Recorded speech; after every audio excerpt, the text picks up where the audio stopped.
Hello guys, welcome to spill create report video. So basically ఈరోజు మనం చాలా అవసరం మూమెంట్ అనేది క్యాప్చర్ చేసాం అనమాట. మార్కెట్ లో ఏదైతే మూమెంట్ ఉందో ఇది. సో బేసికల్లీ ఈ ట్రేడ్ తీసుకోవడానికి గల మన ఐడియాలజీ ఏంటి అండ్ థాట్ ప్రాసెస్ ఏంటో నేను ఆల్రెడీ దీనికన్నా ముందు అప్లోడ్ చేసిన షార్ట్ లో అయితే అప్లోడ్ చేశాను. ఆ 1 డే టైం ఫ్రేమ్ లో ట్రెండ్ అలా నడుస్తుంది అండ్ ఇక్కడ మనం 5 minutes టైం ఫ్రేమ్ లో చూస్తే మనకు ఒక ట్రయాంగిల్ సెటప్ అయితే ఫామ్ అవ్వడం చూడొచ్చు.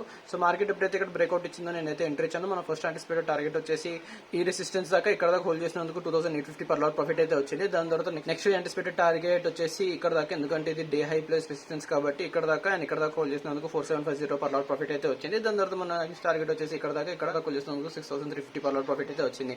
ఈ మూమెంట్ ఏదైతే ఉందో ఇది జనరల్ గా చాలా తక్కువ మంది క్యాప్చర్ చేయగలరు. ఒకవేళ మీరు క్యాప్చర్ చేస్తుంటే which is very great. Majority of the people ఎక్కడి వరకు అయితే పొజిషన్ ని హోల్డ్ చేయగలరు ఆ పొజిషన్స్ నేను ఇక్కడ ఎక్స్ప్లెయిన్ చేస్తున్నాను అనమాట. ఈ 3 పొజిషన్స్ అండ్ వాటికి వచ్చిన ప్రాఫిట్ ఇదే. ఇది సో బేసికల్లీ ఇది నా ట్రేడింగ్ డే. మీ ట్రేడింగ్ లో ఉన్న కామెంట్ సెక్షన్ లో మెన్షన్ చేయండి. నేను ఇప్పుడు మీ ఛానల్ సబ్స్క్రైబ్ చేయకపోతే సబ్స్క్రైబ్ చేసి మీ ఫ్రెండ్స్ తో షేర్ చేయండి. మీరు కూడా ట్రేడింగ్ లోనే చేయాలనుకుంటే నెక్స్ట్ సెషన్ లో కలుద్దాం.